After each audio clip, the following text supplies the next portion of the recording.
Hey guys, so we just wanted to do a quick little speed test comparison here between the HTC family. We do have the HTC One M7 and the M8, the M9 as well as the A9, the newest kid on the block.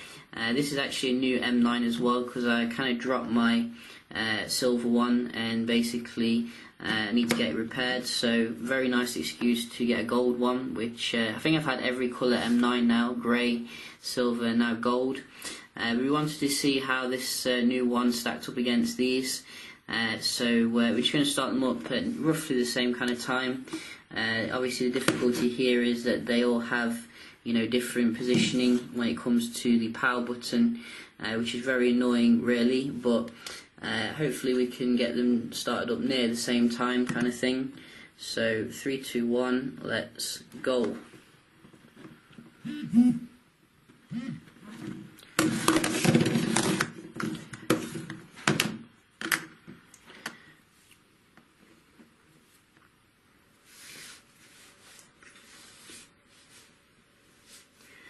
So my money is on the M9.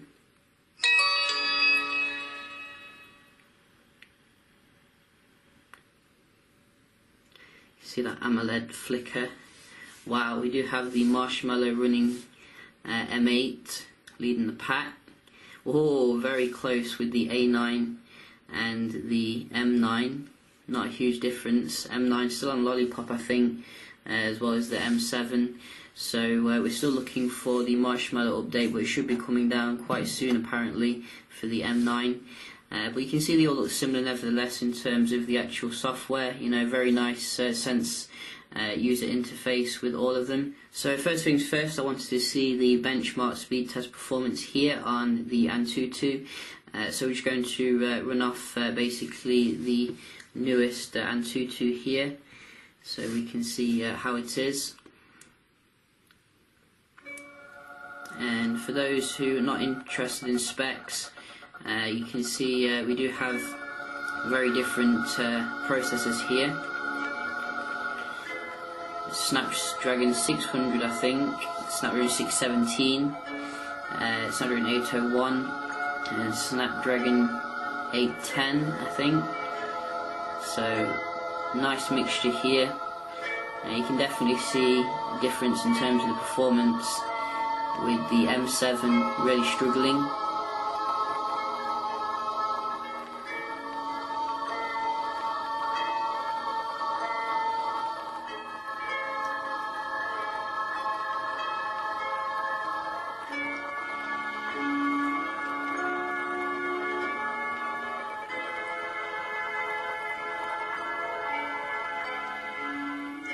So really weird music here.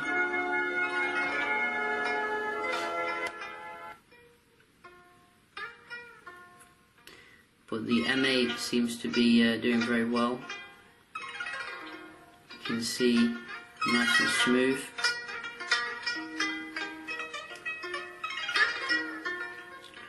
M7 looks like it's in slow motion.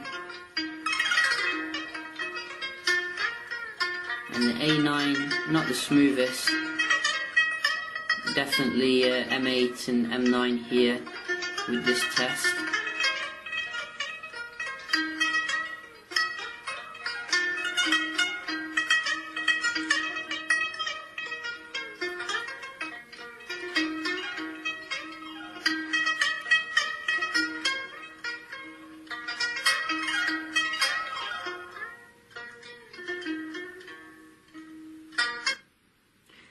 Could put me to sleep, that music. But what's happening now? So we do have the M8 still in front, and the M9 kind of not that far ahead actually, which I was expecting. Seems to be behind even the A9.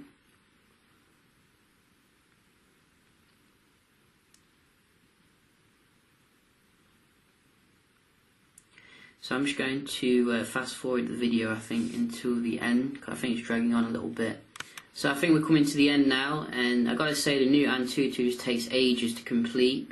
but you know, it has completed for them here, and you can see not a huge difference actually between the M8 and the M9 when it comes to the raw score here. 70,547 versus 73,970. The A9 is coming in at 62,481, very respectable for obviously a mid-ranger processor. So you can see this is where they stand. The Nexus 6 just above the M8, and the 73Z5 just above the M9, and the A9 just below the G4. Finally, we do have the M7, and that's 32,189. So not the highest there, but you know, still quite decent compared to lower end handsets. But certainly what I expected, really, you know, in terms of the order of precedence. So we can just check out the internet Wi-Fi speed as well, seeing how they handle uploading and downloading, and just going to use the speed test app. As you can see, all of them connected to, I think, the same connection in terms of my router. So we can just start off here with the little old M7, which is certainly getting on now. But it still looks fantastic even today. So how can it do for the Wi-Fi? And I think it does support the 5G band, so you know, it shouldn't be too shabby. And you can see quite a mediocre score for the Wi-Fi here. And now we can just move on to the M8.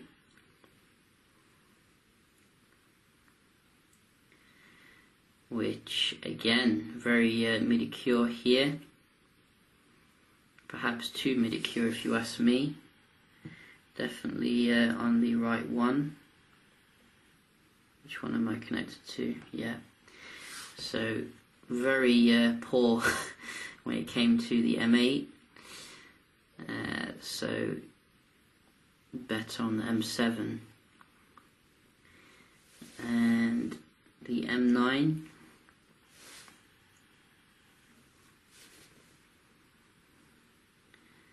So what can the M9 give us? And again, very mediocre score here, but better than the rest, which is good. So what can the upload give us? Not bad. And can the A9 surprise us here? Wow, yes it can. So this is a Snapdragon 617 chipset, and you can see very nice Wi-Fi here compared to the others. Maybe they're throttling me at this time because it is very popular time for like internet access, so probably why we're not getting the full amount. But you can see for the upload it looks like the M9 does still take it, but the download going to the A9, which is very nice. So you can definitely see some differences here in terms of the performance, but I definitely think you can see, you know, there's been some interesting progression when it comes to the design of each handset. I think the screen on the A9 is definitely you know, very refreshing in terms of the viewing angles. I did notice like it looks you know, very nice in terms of the colours, etc. But obviously you're still getting your front-facing speakers with the other handsets. Although I think HTC is bringing that back for the X9, which is coming out soon. So you know, some definite interesting things here with HTC's design. Hopefully they can bring back the front-facing speakers and remove the HTC logo from there, because to me it's just wasted space really. But yeah, you know, hope you enjoyed the video, and if you did, don't forget to leave a like, and I'll see you in the next one. Cheers.